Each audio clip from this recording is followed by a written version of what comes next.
He held the WBA World Lightweight title from 1982 to 84 and lit up network television and opponents alike. He was inducted into the International Boxing Hall of Fame in 2015 and is still the pride of Youngstown, Ohio. Welcome, Ray Boom Boom Mancini. Welcome to TITLE Unboxed. With more than 40 years of experience in the fight game, our host, Doug Ward, will be covering every corner of the ring as we get comfortable between the ropes. We'll talk with both the lesser knowns and the legends, discuss boxing's rich history and current state of the game. We'll also look at today's latest innovations, equipment breakdowns, and insights you won't uncover anywhere else. Join us now as we take a look inside TITLE Unboxed.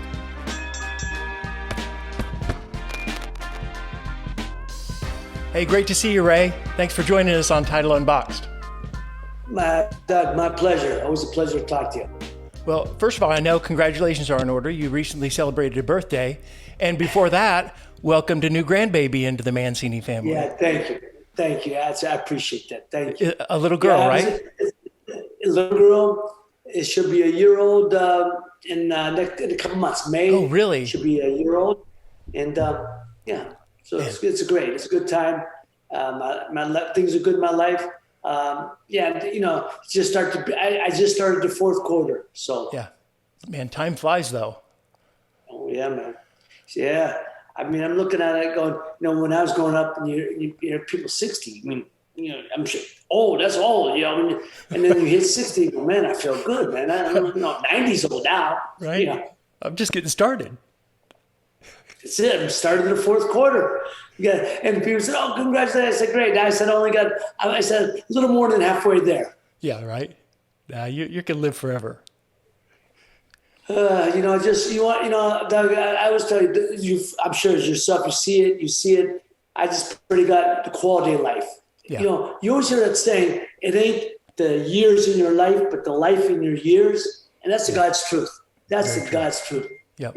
You see people, in their 80s or 90s, but there's no quality of life. So what good is that?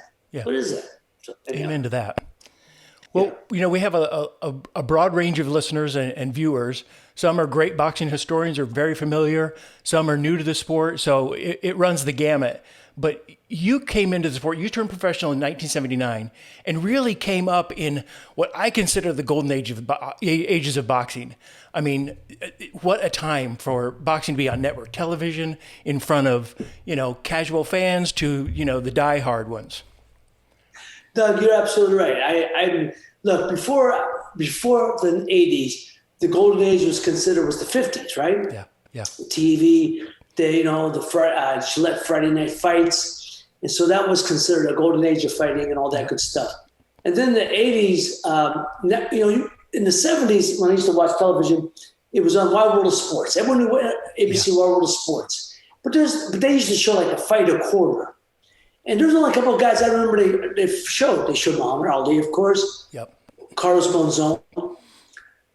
Roberto Duran. Yep. I don't know. There might be a few other fights, but I don't know too many other different guys. Those were like the staples, Maybe Jose Napoli's once in a while. So then all of a sudden, in the 80s, ESPN came into effect in 1980. ESPN started. It might have been started before that, but boxing, 79. 79 with the boxing on ESPN. And now they're doing, I believe at that time it was every Tuesday night fights on ESPN. Oh, I remember. Which was big. And then, so I'm climbing the ladder, and then all of a sudden CBS wants to get into the game, and they're going to do a tournament, and they're going to do it of the lightweights. Oh man, I hit the juggernaut. And so the timing was right. The timing was right. They had a tournament. First fight I had was I was like ranked number 10 in the world, and then they had fight the number 6 contender, a guy named Jorge Morales from Puerto Rico. I beat him. I stopped him. And then they fight Jose Luis Ramirez. Now, the funny thing is, Jose Luis Ramirez, he fought and he beat somebody. I forgot who he beat. And then they expected him to fight, and the winner was going to fight Alexis Arguello. The winner of the tournament fight Alexis Arguello for the WBC title. Well, Ramirez had just fought Alexis before the tournament started, and before the fight he had in this tournament. He had just fought Alexis down in Miami. And he lost a 10 round split decision. But in actuality, he won the fight. He dropped Alexis twice. Yep. He dropped him twice. I got the tape of the fight. Watch. He dropped Alexis twice and wound up losing a split decision in Miami, which is where Alexis was living. So he beat him. So everyone thought this would be the rematch. They didn't even take the best. There was no betting line in Vegas on this fight because he had over 70 fights. It was my 20th fight. Yep. And everyone thought, he was so confident. He was willing to come to Warren, Ohio, which is the next town over from Youngstown, which was, I had more fights in Warren than I did in Youngstown, actually, and next town over. And he had no qualms about coming to my backyard because he felt they were going to walk through me. Sure. And I watched the fight, and I watched, this guy was very strong. He was a good fighter. But I just felt, he thought I was going to come at him straight ahead. If we could box him a little bit, but stay in the pocket, move around him. I didn't think he was the fastest guy in the world, but strong, very good chin. So don't worry about trying to knock him out. You catch him. And, just try to beat him with the volume of punches. And so that's what I did. And then, again, this is all on CBS. CBS became my network. And then from there, I fought Alexis on October 3rd, 1981 for the world title. Yep. And, by all accounts, it was a great fight. I was very confident going into that fight. A lot of people said, well, first of all, like I said, over 70-some fights, 3-time world champion, 3 different weight classes. He was one of my heroes. I used to love watching Alexis. I remember when he beat Ruben Olivares for the featherweight title in California at Inglewood, the Forum in Inglewood. I remember reading about it. And then I watched on CBS, ABC, Barbara Sports, when he beat Escalera down in Puerto Rico. I watched that fight. And then I watched when he beat Jim Watt for the lightweight title over in the UK. You watched Alexis, and you didn't think he was that. Look, I know how great a fighter was. But Jim Watt makes anybody look bad. You know what I mean? He was unorthodox. But Alexis looked slower. I didn't think move up weight. I thought I'd be stronger. Yeah. I thought my youth, my exuberance, my enthusiasm, all that would be able to overwhelm him. I thought my volume of punches. So I won a fight. I looked very forward to it, and I felt very confident in the fight. Very confident going into that fight. And by all accounts, Doug, this is what I tell people, and you know better than me. The true championship distance is 15 rounds. True championship, not 12. And I don't blame the fighters nowadays. That they could do about it. Right. But the true championship distance is 15 rounds because the last 3 rounds, known as the championship rounds, but as we call them, the dog rounds. The dog round brings brings the dog out of whatever fighter brings out of. Right. Change the course of history in boxing.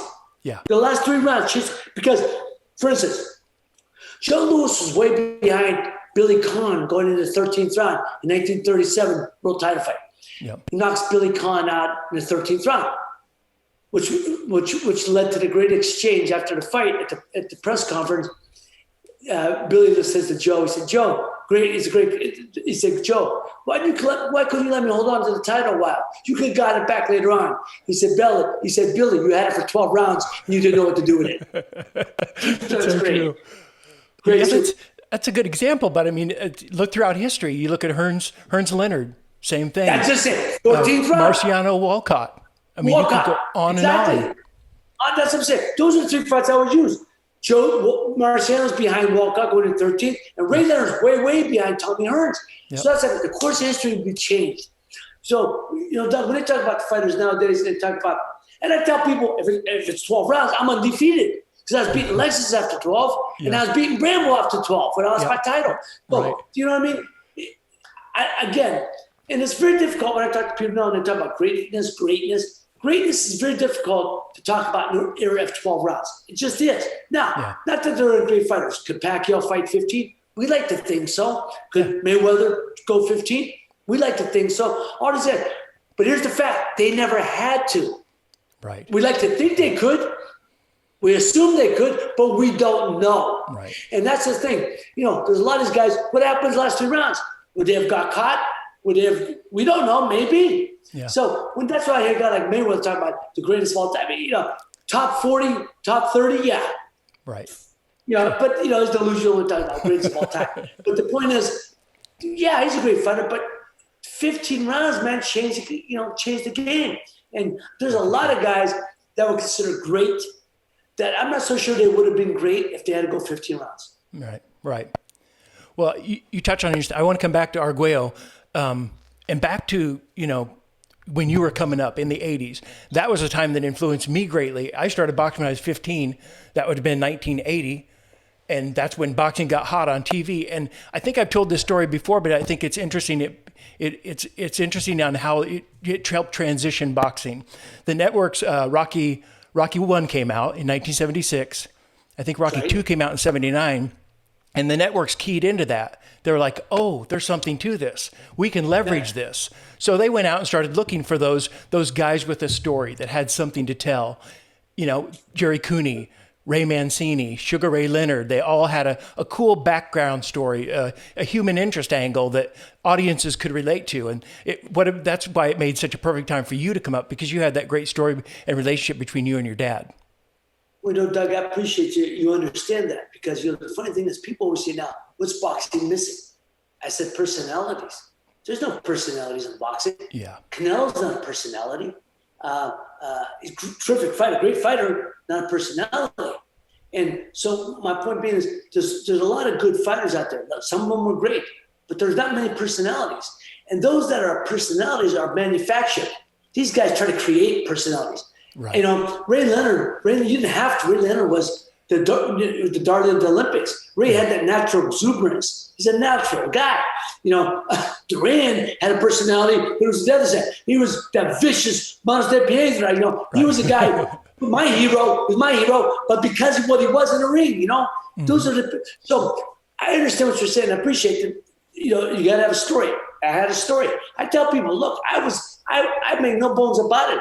I guess I was a TV fighter. Yeah, my story's made for TV. But I tell people all the time, but what does it mean if you're not a winning fighter? Right. If I wasn't a winning fighter, it don't mean nothing. Yeah, I could fight a little bit. The story was good, but I could fight a little bit because it helped put you out there. But it don't mean that if you put out there, you get beat. There is no story. That's it. So that's why. That was it. You were exciting on top of that. You made action happen. You made the fight happen. My style was a fan-friendly style. I knew it. I knew going into it that my career wasn't going to be made for a long career. But the thing is, I knew early on when I turned pro, I didn't want to fight a long time. Right. I wanted to get in there, win that title for my father, and get out. And hopefully, that's what I had hoped for. Yeah. And be able to get that, make my score, win the title, make my money, then get out. I wasn't looking for longevity or anything like that. The funny thing is, I never thought of being a great fighter.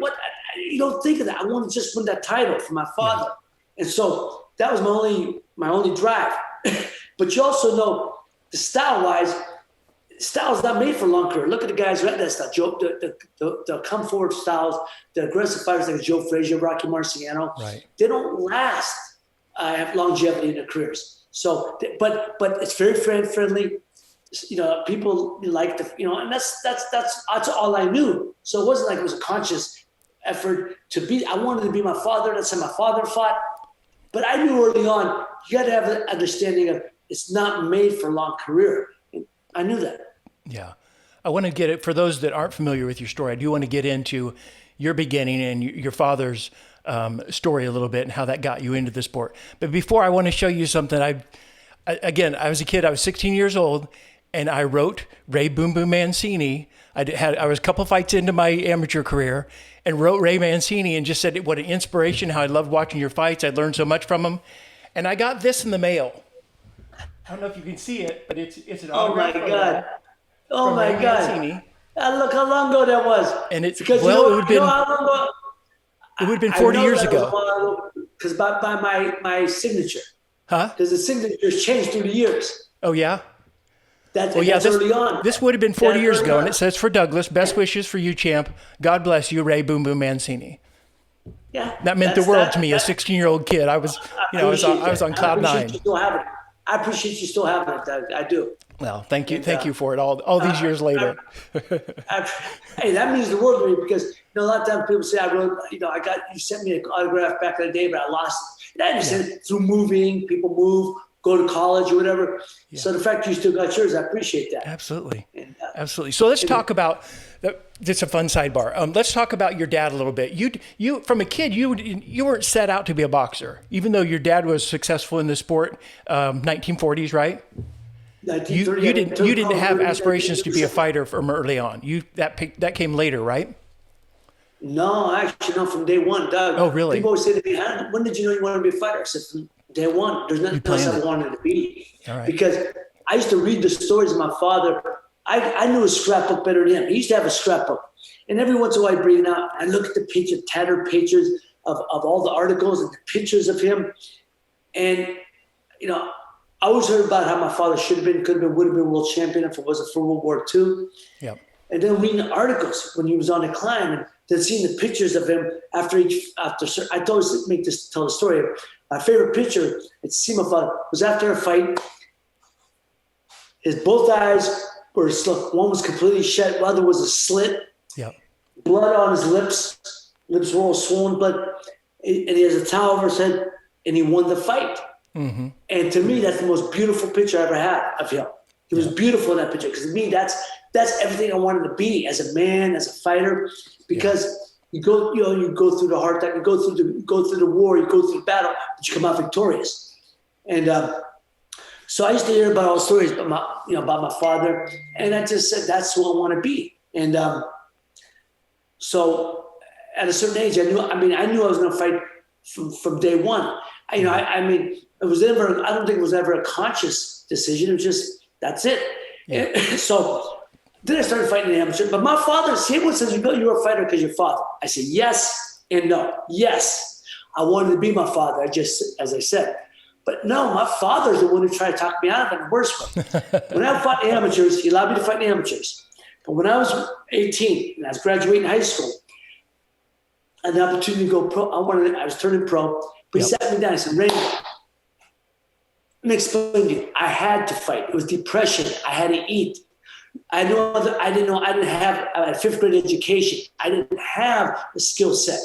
You have so many other things you could do because I had an academic as well, athletic scholarship to go to college, had a professional baseball offer. He said, there's so many things you can do. I want you to go to school, get that education. I said, no, I want to win that title for you. So what's he going to say?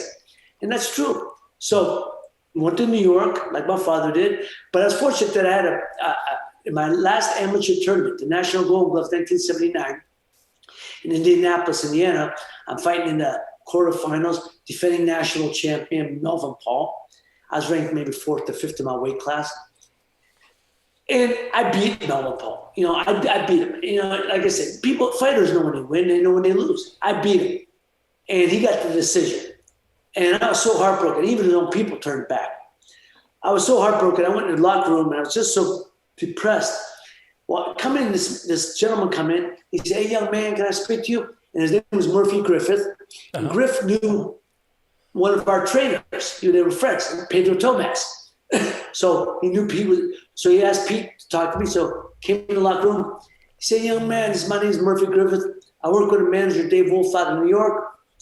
He said, young man, let me tell you something. I'm a trainer. You ain't never going to win no national title, but you can be a very, very good pro. And I can help, and you can win a world title, and I can help get you there. And that's really what I'm here. And then he said, look, go home, relax. Here's my number. Give me a call in a week or so. He said, I work with a manager, David Wolf, out of New York. He said, I'll have Dave call you, get in touch with you. So we exchanged information. And about a week later, Griff called me, find out how I was doing, how I was feeling. And then he said he was going to have Dave call me. And Dave called me and said, what's your plans? I'm turning pro. And we talked for a while. And so finally, as we were talking through the months, there was a group from Youngstown. One guy I knew was a friend of mine, good friend of mine, who used to go to all my fights. wise guy. He was a wise guy. Yeah. And so they said, look, Ray, so we had a meeting. I'll never forget, we had a meeting. He wanted to meet with me and my father. So a couple guys, and they said to me, hey, Raymond, we want you to sign you to a professional contract. We're going to give you money. We'll give you a couple $100 a week just to train. We're going to rent you an apartment. We're going to buy you a car. And, we'll take care of all your expenses. My father said, we'll take it. We'll take it. I said, wait a minute. I said, but what can you do for my career? Yeah. Well, Raymond, to be honest with you, we're new to the business. We don't know much, but we got a guy who's going to be who's a booking agent. We're talking to him about getting you fights. And we're calling Angelo Dundee. We've got a contact with Angelo Dundee and see if he'd be interested in training you. Now, that's true story. I always tell the story later on. I said this at Angelo's 80th birthday party. We were at Chicago at the National Italian American Sports Hall of Fame. And I'm telling the story to everybody, right? And they called Angelo, and Angelo says, Boom Boom Mancini. He says, I know the father. The father was a great fighter. I said, but I don't know nothing about the kid. He said, I got my hands full here. He said, and I'm working with another Ray. He's doing pretty good for himself. Ray Leonard was at the birthday party. I looked at Ray. I said, yeah, Ray, you did pretty good for yourself. But it's a true story. It's a true story. Yeah.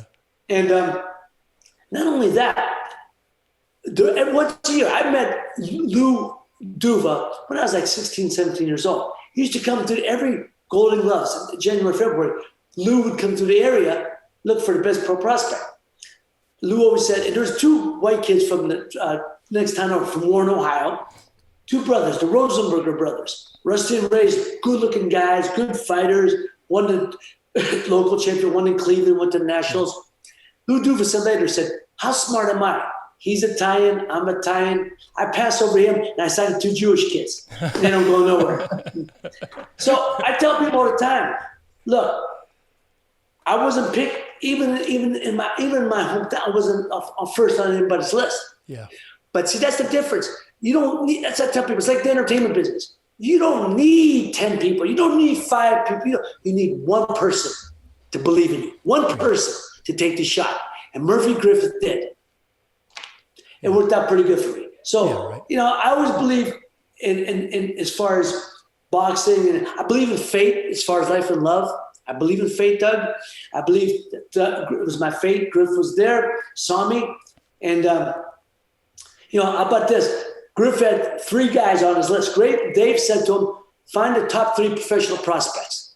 Griff had me number 1, which I always appreciated. I felt I was the best pro prospect in that tournament. Yeah. 2 other guys he wrote down, guy from Chicago named Leroy Murphy, the guy from Dallas, Fort Worth, named Gene Hatcher. Yeah. Both guys went on to win world titles. They did. He had a certain eye for talent, right? Yeah. Yeah, they came along that same crew, that USA Tuesday Night Fights and all that. I remember watching them regularly. Yeah. Yeah. So Griff had a good eye for talent. Yeah. And, the trainers like Murphy Griffith, Griffith used to work with Joe Frazier's corner back in the 70s. He worked with Eddie Fudge, Georgie Benton. How about that corner? Georgie Benton, Eddie Fudge, Georgie Benton, and Murphy Griffith. Yeah, that's a Hall of Fame corner right there. So, yeah. Yeah. So, okay. So let's talk. You talk about your trainer a little bit. To have a Ray Boom Boom Mancini kind of style, that whirlwind, come forward, aggressive kind of approach. What did you do differently in training than everybody else? Did you just outwork everybody, or what did you do that really allowed you to take on that style and use it so well? It's funny you said that, guy. Knowing that it was going to be my style early on, I trained like that, amateurs. I trained like that, bag, kill that, bang that back for an hour, for rounds and rounds. It's funny you said that. I'd say, one thing I said when I turned pro, you beat me, but I wasn't going to beat myself. Right. Meaning, nobody was going to outwork me. Yeah. And I don't think anybody did. I was known as one of the hardest working champions. And I had to be. Because I had talent, but I didn't have the natural talent like a Ray Leonard or Floyd Mayweather. I didn't have that natural talent. I had to bring out, but enthusiasm, strength. So my conditioning was everything. And I worked harder than anybody in the gym, and people will tell you that. Yep. And I remember at one time when I was champion, they recognized me and Marvin Hagler were considered the hardest working champions.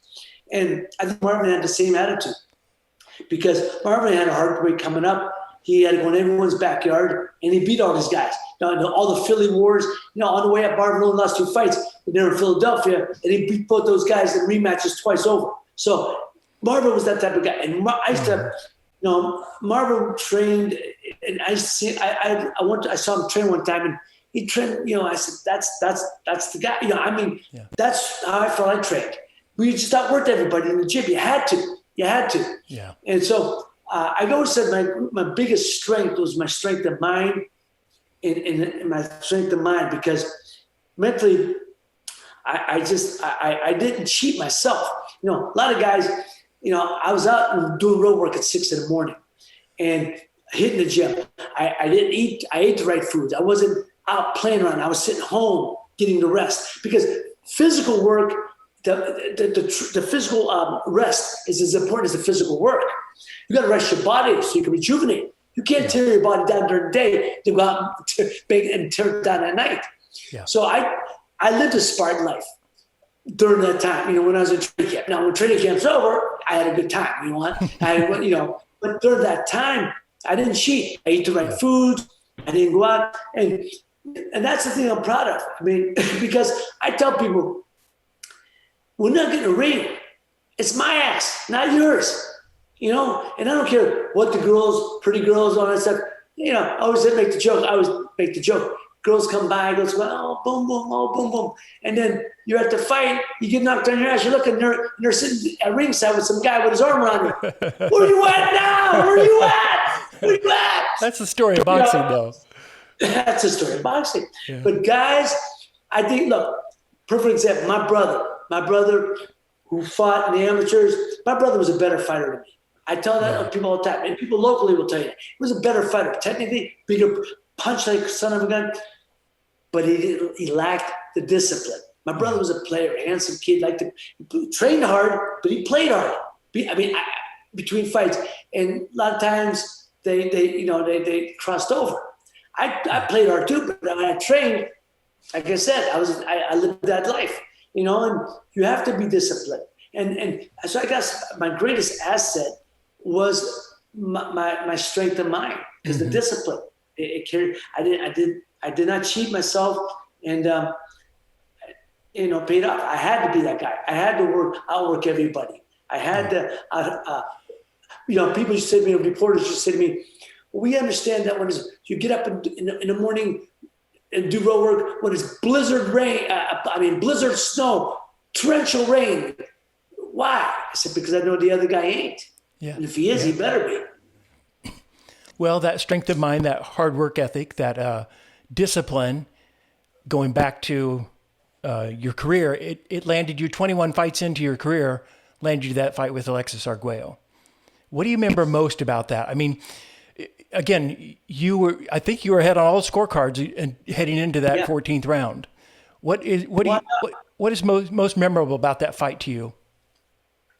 Doug, I was actually ahead on all scorecards going into the 12th. He dropped me at the end of the 12th.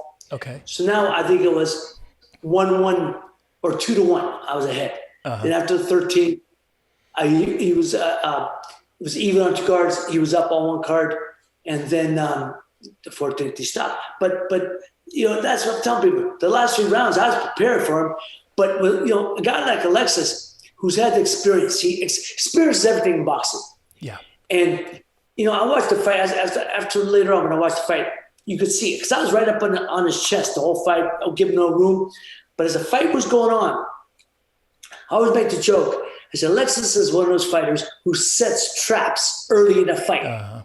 Then he goes back later in the fight, see if them traps caught, And you could see little by little, using the experience, and he was creating space, unbeknownst to me.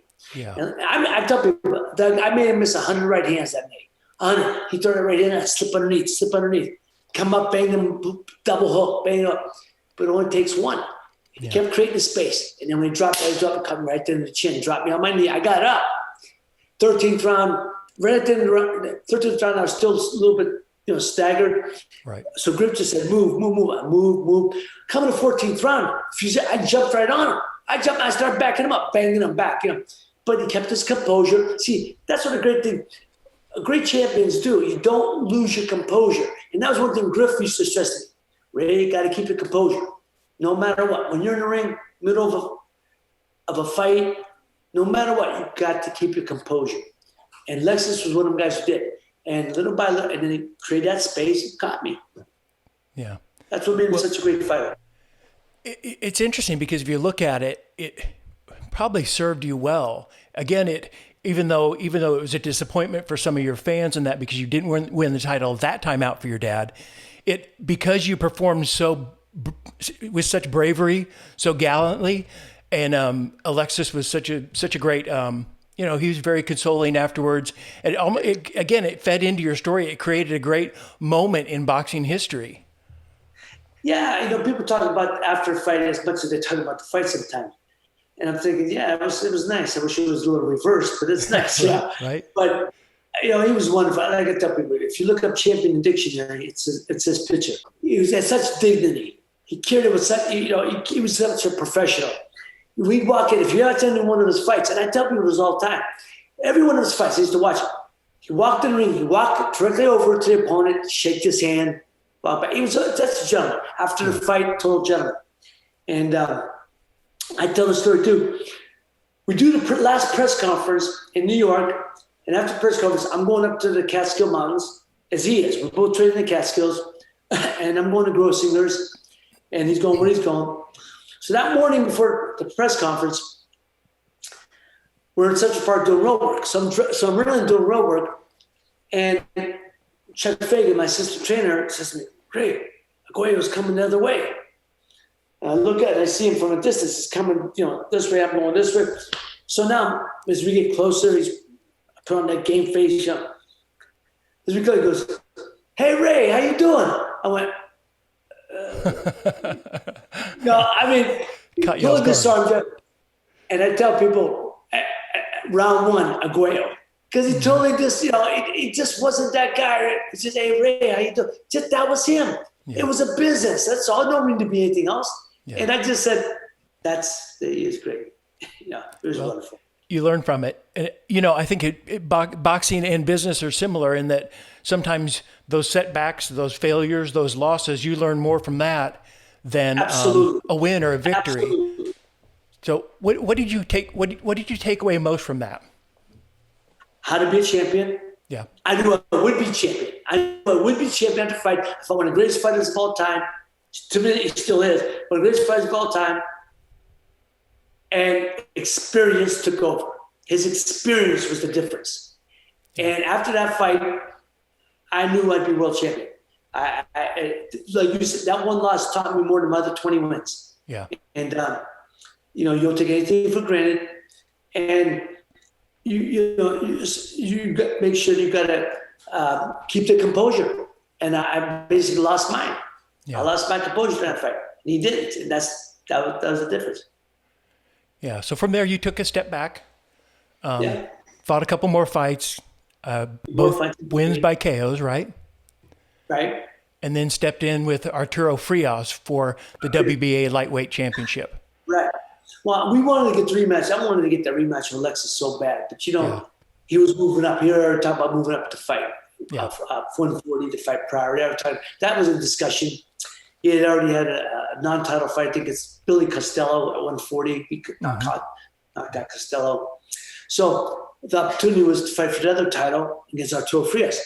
And our Frias fought Claude Noel from Trinidad and Tobago, I think. Mm-hmm. I think that's where Noel was from. Strong guy, big puncher. And Art knocked him out. And so that's what got us to fight.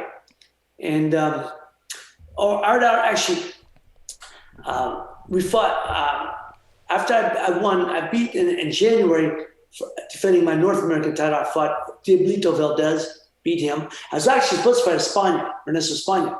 But during training camp, Espana, one of Arturo Frias, he was supposed to fight, got hurt, so Espana filled in So now we had to find a replacement. And we got Diablito Valdez. And I tell people normally, okay, but here's the difference. I was fighting a guy who was 5'11", right-handed puncher, big puncher. Mm-hmm. Now I'm fighting a guy who's 5'6", boxer. Not a big butt, but slick. So, the whole style is different. But, it didn't bother me because, when you're in shape, you're able to adjust. But so we beat Valdez. That got us through. And then Frias beat Espana. And that got us the rematch. I'm sorry. Got me the title fight against Arturo Frias. And, our Frias, strong guy, determined guy, hard-nosed guy. But I just felt I knew I was going to beat him only because I felt I had the experience from being in there with Arguello. I felt that he wasn't going to be stronger than me. Our styles were similar. Yeah. So I just felt, with the experience I'd gained fighting Arguello, that this was my time. Yeah. What an exciting fight, though. I mean, I think he hit you early on with a hook, cut you a little bit. And it was back and forth action, just nonstop. Well, I prepare for, you prepare for every fight, that Griff used to tell me, Griff used to tell me, break it down. He said, Ray, boxing ain't that difficult. Pretty basic. Either you move them forward or you move them back. You're throwing punches or you're catching punches. Yeah. He said, so on my styles, when you go out there, you hold center ring. You got to control center ring. If a guy comes at you and he meets you at center ring, you got to war with him. You got to make it a war and back him up. If a guy starts moving on you, then you track him down, cut off the ring, go to work. So, it's pretty basic. You prepare for all of it, everything. Sure. And what happened? We went out there and we were, standing in the center of the ring, and eventually, boom, you kind of go toe to toe, and he backed me up a little bit. He caught me with a hook and backed me into the ropes. He jumped on me. I was able to spin him, and then that was it. It was just a war from that point on. Yeah. And he staggered me. I was staggered. I'm gonna say hurt, but I was staggered. Sure. But I was able to regain myself quickly because when you're in good shape, you can be able to regain, come back quickly. But he wouldn't stop throwing punches. He was catching me punches. And people say all the time, "What were you thinking during those moments?" I said, "I was just thinking about surviving the round. Surviving the round. Start from round 2." I mean, each round, people say each round is like a separate battle. Sure. You win enough battles, you win the war. Yeah. And so I just tried to figure out, get through the first round, regain myself, keep my composure, just get through the round and go from the next round on. But part of that is you got to keep a guy off you. So I was one of them guys, like I said, Griff said you either cover up or fire back. I chose to fire back. Mm-hmm. And by doing that, I was able to catch him, we made a war, we were catching shit, boom, boom, boom. But I was able to catch him and drop him. Oh, now he goes down. Forget about it. I'm like, it's a shark smelling blood. Yeah. And he gets up. I jump right on him, and then kept him on the ropes, and Richard Green stepped in and stopped the fight. Yeah. 2 minutes and 54 seconds, something like that. It was like there was not much time left in the round. Yeah, because right before the bell ended. Yeah. Thank God, because people said, that type of fight couldn't have gone too much longer. Yeah, right. If he'd have made it to the round, we'd have started the second round the same way. It was just those type of fights can't go too long. But what a milestone! Because then again, that going back to your dad, that was your opportunity then to present him with that WBA lightweight title that he was robbed from. That he didn't get a chance to fight for. He had the opportunity, because of World War II. He got drafted a month before he was supposed to fight for the title. Yeah. Yeah. Great moment though, and probably still very strong memory in your head. Yeah. Oh, absolutely. People always say, "What were you feeling at that moment?" I say, the word that comes to mind is euphoria. It was a euphoric feeling. Yeah. It was just, I was floating. I felt like I was floating because you finally reach your lifelong dream, and I felt the first time, but this time. And if you watch it, the people of Youngstown shared in it because they besieged the ring, people jumping over the rope. And it was a madhouse, and we celebrated. It was wonderful. It was just a wonderful, wonderful moment. And a great TV moment. Going back to that. Yeah. For the audiences. So from there, I want to lead up to that next big fight that was another barn burner. I think you went. You knocked out 4 of your next 5 opponents heading into the fight with Bobby Chacon. Yeah. Another gunfight. I love Bobby, and Bobby was again one of my heroes growing up.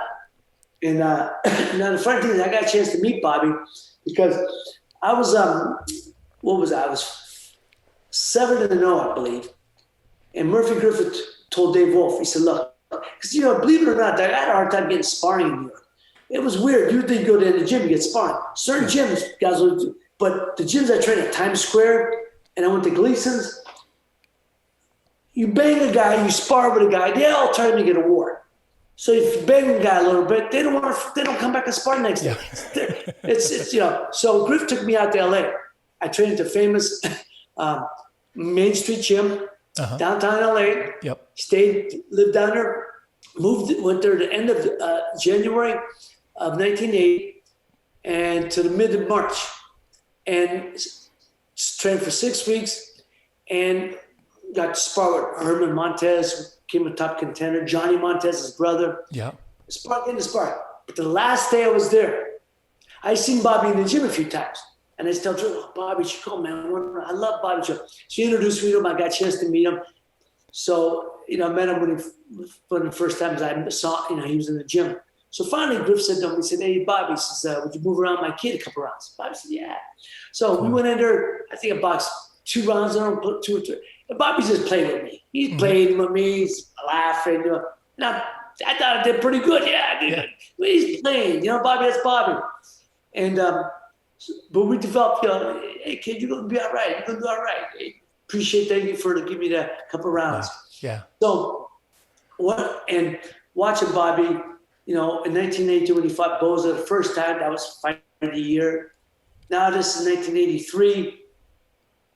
He beats Boza in a rematch for another fight of the year, and then he fights Bazooka Lamont. Yeah. Another fight of the year back. So he beats both those guys. So he's coming off 2 big wins, 2 fights of the year. and they wants to move up and fight me for the title. And I said, "Dave, yeah." And funny about it, everybody wanted that fight, but I love Bobby. And I just felt I was too big, too strong. And I knew my heart. But the thing about Bobby is he's such a great fighter. You got to be careful, man. Because Bobby's he's another one, sets traps. You watch him on a fight. He likes to go in the corner. People think nobody. He likes to lay on the ropes. He fights better off the ropes than most guys do in the center ring. And I had to be conscious of that. Yeah. But the thing I realized is I was 23 at that time. Bobby was 29. And Griff said, "Man, Ray, we're going to make him fight at a 23-year-old pace. We ain't not going to allow him to fight at a 29-year-old pace." Mm-hmm. That's the difference. And I felt I was too strong. Look, I know I didn't get the best of Bobby. I know that. And whatever he had left, he gave me. But I was just too strong and too young and too aggressive for him, And that night, I think I would have beat anybody. I would have beaten anybody that night because I was so prepared. But and he had been through some wars. Yeah. Bobby, like I said, he was great. But like you said, too many wars. I know I didn't get the best of him. Trust me. So then after that, next up was the first Bramble fight, correct? Yeah. Which resulted in like 70+ stitches. Well, what was tough about Bramble? What made him so difficult? Style-wise, he was nothing. I can't say nothing special. That's not what I mean. Good fighter, hard nosed, how to fight. Just a tough guy. Keeps his hands up tight, got long arms. But Doug, at the first fight, just stylistically, look, we could fight 10 times. It's going to all be the same. And stylistically, it'd always be exciting for the fans. Very fan friendly. I'm coming forward. He's catching and countering, And the first fight, again, I was winning the fight. After 12.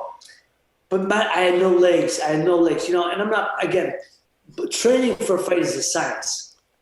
Not training for a fight. So you got to know when you peak at the right time. Mm-hmm. 6 weeks was perfect for me.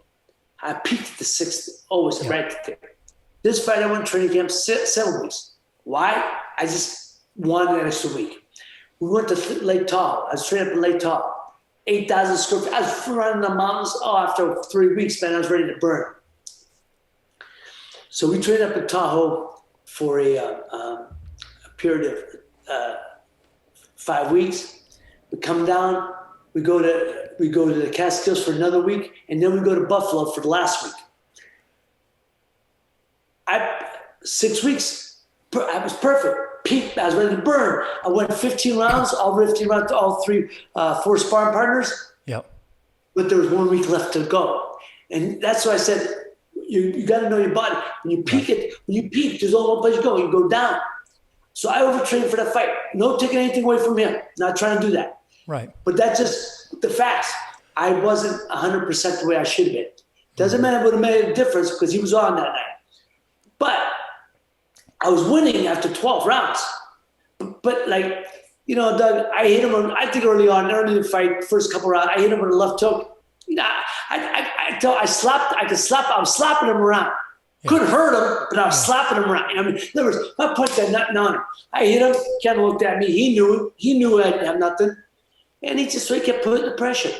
Finally, about 11th after 12th round, Griff said, "Ray, move, just move." I said, "Griff, I can't. My legs are dead. I got no legs." And so, well, just move. So if you watch the fight, you see that I couldn't, you know, I was having a hard time. I couldn't keep him off me. He was applying the pressure. But Doug, he was not a big puncher, a good puncher, stiff puncher, not a big puncher. But, you know, I got cut up that fight. But a lot of us, we were banging heads too. It's a physical fight. It's up when you're inside, banging heads, banging shoulders, you catch a guy's shoulder, you catch an elbow. That's a lot of that stuff. That takes its toll on you. So after the fight, it's just he won the fight. I needed a long rest. My body needed to rest. Shut down on me, and you know, and you have to go back to the drawing board and just figure out a way to make it work. But you just got to figure out a way. I told Dave, give me that fight right back. I want that rematch. And I told him that the next day. Yeah. And you know, but again, that's done. I had a lot of stitches, and my body needed to rest. I was fighting so consecutively. I was fighting so active. I was being so active. My body needed to rest. In the meantime, so the fight was in June, but I was looking to get back in the ring. I was training up in the Catskill Mountains. I'm sorry. Yeah, I was back in the Catskills, and my body didn't feel right. You know, I didn't feel right. So we were trying to get ready for. I was going to have a fight in between. He was having a fight. He was defending the title. I think he has Tyrone Crawley. Yep. I was going to do another fight, and I think it was going to be Kenny Bogner. And I was in the Catskill Mountain, but right before the fight, we already had the fight. Rematch was set. Yeah. But my body was just not reacting the way it should. So the fight was called because I got a cut before training camp, and you know there was no need to try to do the fight if the cut was bad. You know, I mean, if the eye was going to open right off the jump, I would open right up. So we call off the fight. But I went, and then I went to see the doctor. I said, you know, I found out my blood levels way down. I had anemia. I was anemic. I had anemia in the blood, and my blood was way, you know, half the blood I was supposed to have in my body at the time. So I got that resolved, and then we went into training camp, and the fight was in February, and so a few months later I was able to go to training camp, and I felt rejuvenated again, and went in, and that's what then the second. I knew, and in my mind going into this last fight, second fight against Bramble, I knew it was going to be my last fight. I had no love for the game anymore. I had no love for it. I just wanted to just get that title back. And but I knew going into this is going to be my last one. And so prepared, great fight, great training camp. And you can see the difference. Yeah. First to the second fight. And I'm not trying to make excuses. I'm not saying that I ever won the first fight. I like to think I would have. I like to think I would have been able to keep him off me. I like to think I would have been able to hurt him, back him up. But I didn't. Yeah. So you can't say what you would have done, could have done. But the second fight showed. Went 15 rounds. Again, I was busted up early in the fight, but I was able to back him up. I think I hurt him a couple times during the fight, staggered him. but he was just, look, style-wise, we're always going to be a difficult fight for him. He's a hell of a fighter, But you feel you won the second fight because I do. I do. Doug, I followed out, punched him. And the funny thing is, there was one sports writer, and he won by 1 point on all three judges' cards. There was a writer named Dick Wolf from New York Daily News. Yep. Dick Wolf never gave me credit for anything. He was an old writer, been around forever, old curmudgeon, That fight, he said, I didn't know that blood scored points. Because he said, if you don't score, if you can't score, if blood doesn't score the points, then Ray Mancini wins that fight because he outpunched Bramble, and I did. I felt I outpunched him. I was working when he wasn't, and I made him miss a lot. And I just, but when you're bleeding bad, it affects the judges' scorecard, judges' minds, But after the fight, I felt I won. I felt that I did everything I wanted to. So to me, I knew that was it. I went out the way I wanted to, on top, so to speak. In my mind, I went out on top, and then I retired months later. Yeah. Well, I got to tell you, there is something good that came out of that second fight. And I probably never shared this with you before, but I was in college at the time, and saw this. I was rehearsing because I was in theater at the time. I was rehearsing to do this show with this gorgeous girl, and I wanted to ask her out. So I asked her out, and it was to go watch that fight in a guy's dorm room. And I assume that you're still with that young lady. I still am. All these years later. And it's funny because when she complains about, all we do is boxing and all you do is talk about boxing, I'm like, hey, you knew this when you got into it. There's no surprises here. I appreciate that. That's why, I appreciate, how many times, once in a while, I'll tell people, I was at a wedding when you fought Bramble or something, I stuck out, or I appreciate it. That means a lot to me. It really does. I appreciate first date you took your wife there. That means a lot. You got to introduce her to the sport the right way. I don't think she'd ever watched boxing before. So if if she could sit through a fight with you, that's a good step. I know, if she gets up during the fight, walks out, well, it wasn't meant to be. That was it. She was there the whole time and ever since. So thank you for that. You're a matchmaker as well as everything else. Hey, I actually have a few people in Youngstown, friends of mine, that they actually married. Cause there was a girl, I was actually dating her at the time, and she was helping my mother out selling the program 30 Fights. She met her future husband. They're selling the programs to him, and they wound up getting married. And so there's a few people in Youngstown that got married somehow because of my fights. Something about you. It's just. So, but Ray, you've had such a great story. I read your book here recently. Recently, it's been a couple years ago. A Good Son. Your story's been told so many times. Was that writing that book kind of cathartic for you? Was it? Yeah, it was. Yes, it was. I'll tell you why. But here's the thing. I tell people, I was approached several times during the years about doing a book. Even when I was fighting, I said, well, let me, what's going to be? Let me finish my career. Let me finish the career. There's something to write. After my career, people would ask me about it. I said, well, what are the people going to hear that they haven't heard already? What are they going to read that haven't read already? I said, oh, no. I said, let me live a little bit. And then later on, I was into my 40s. I said, who the hell's going to care now? Yeah. So when Mark Kriegel approached me, he approached me about, first of all, he moved to LA. And somebody told me, he said, hey, because he had done a story for ESPN like 2003, 2004. And he had come out and did a story on me for ESPN. So a guy who worked for ESPN said, hey, Kriegel's living out there. He just moved out there. He said, why don't you reach out? He doesn't know anybody. Maybe you can reach out and say hello. I said, sure. So I called Mark. Yeah, I heard you moved out.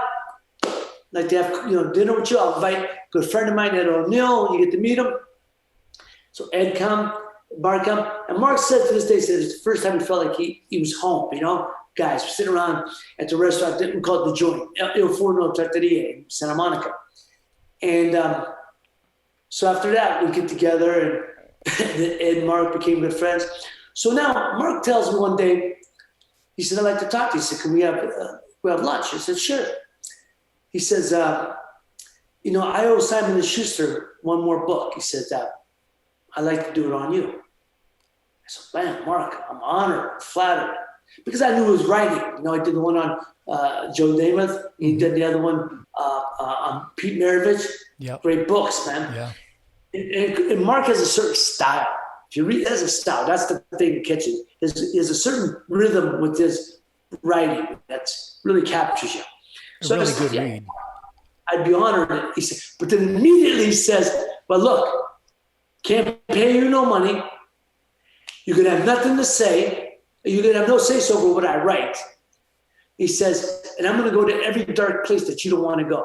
We'll go to the death of your brother, the death of your opponent, the death of your marriage. I'm gonna go to every place you don't want to go." He said, "But," he said, because he said it's not a boxing story. To me, it's a father's and son story. He said, "But if you want the best story about father and son, about you and your father, I'm your guy." I thought about it for about 10 seconds. I go, "Okay, let's do it." And people said, "Why?" I said, "Because I just knew Mark's writing, well, what a great writer was, but I knew his enthusiasm to do it." You just and then you go just take the blind faith, take the shot. And very fortunate, it was very fortunate that he wrote a hell of a book. I'm very proud of it. It could have been done. Another thing, Doug, is I tell people all the time, if you're arrogant enough to think your life is worth a book, and if you're arrogant enough to say, "Yeah, let's do it," then you better be arrogant enough to accept the good, the bad, and the ugly. Yeah. Because that's part of the deal. You can't just tell one side. You got to tell the whole story. And I was willing to do that. And, when Mark first gave me the book, he used to have Ed O'Neill. He said, "You want to read?" I said, "No, I'll wait." Because he had Ed O'Neill read the chapters. After every chapter, Ed would read the chapters to see if Youngstown was being portrayed correctly and stuff. Yep. And Mark said, "Look, I'd rather you wouldn't. If you want to read it, I'll let you read it." But I said, no, I'll wait till it's all done.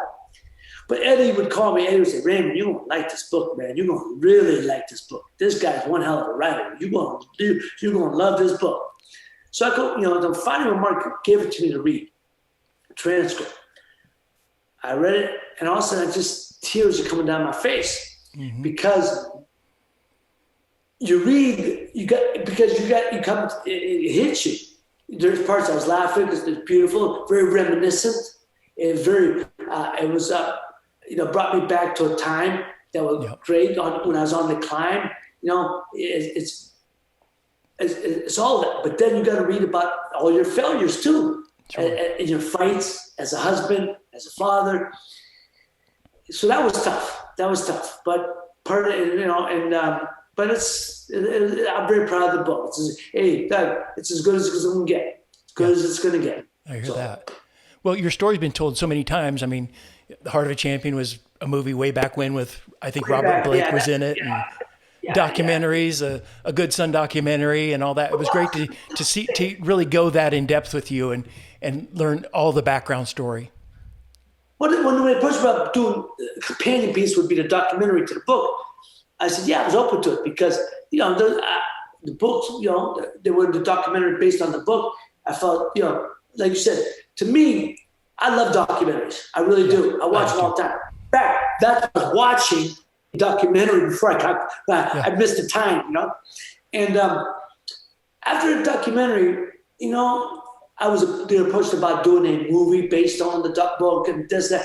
The studios were come to the studios were being approached, and the people were coming to me. So I had talked to a few friends of mine. I talked to Peter Berg, very good friend of mine, one of the best top directors in the world in the business. I said, "Pete, would you be interested in directing this if it goes to a feature film?" Mm-hmm. Pete said, "Ray, I'd be honored to." He said, "But I'm afraid, man, I screwed up." He said, "That documentary is as good as it gets. I don't think I could do anything that make it any better." I said, "You know what? You're right." Yeah. And that's the thing. Everyone thinks, Doug, everyone thinks they got a story. Most of us do. but it was, and I know as well, look, if it ain't the story of my father, ain't the story of things in my career, there's that book don't get written, the documentary don't get made, book don't get written, the documentary don't get made. But everyone's got a story, but you always got to find what's the hook. Yeah. Yeah.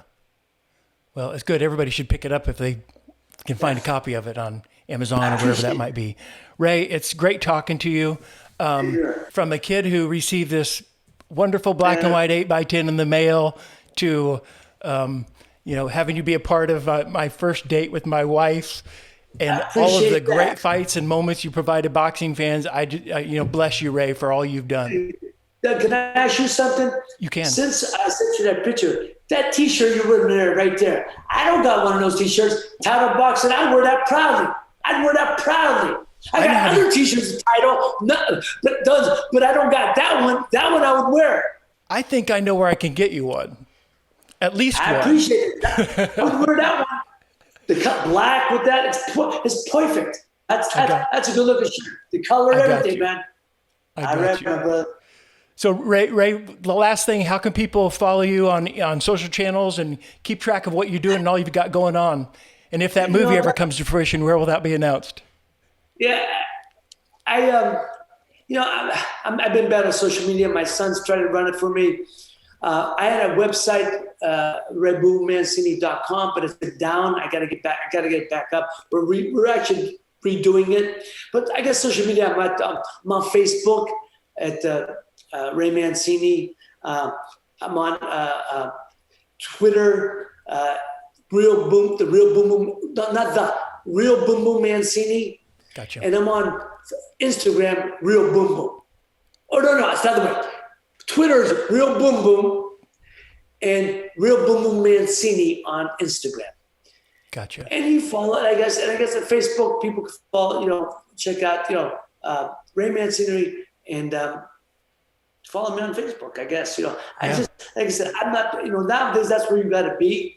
And we have it for my company and but we're redoing it. And, that you need someone who can handle that stuff and control that stuff, because that's a big part of the business, as you know better than anybody. It is. It's become that way. People find it. It's how people find business. That's how I got the commentary job at Fox. They checked out for my foundation, the Boom Mancini Foundation. That's how they got in touch with me. Right. Yeah. It's the new way of the world for sure. It is. Well, again, boxing fans, go back, watch those YouTube videos of Ray Mancini and his amazing career he's had and all the exciting moments he provided boxing fans. Ray, I'm proud to call you a friend and have enjoyed sitting down and talking with you this past hour. Yeah. Maybe I get the T-shirt. Maybe no. Maybe down in the future sometime. Maybe I could get it. We could do a boxing love together or something. Who knows? I love it. Stay tuned for that, right? That's it. I love it. Ray, take care. Best to you and your family. We'll talk again soon. You too. God bless you, man. You too. Thank you for watching this episode of Title Unboxed. If you're anything like me, you can never get too much boxing. So if you'd like to watch more episodes, you can find us on Spotify, Apple Podcasts, and our Title Boxing YouTube page.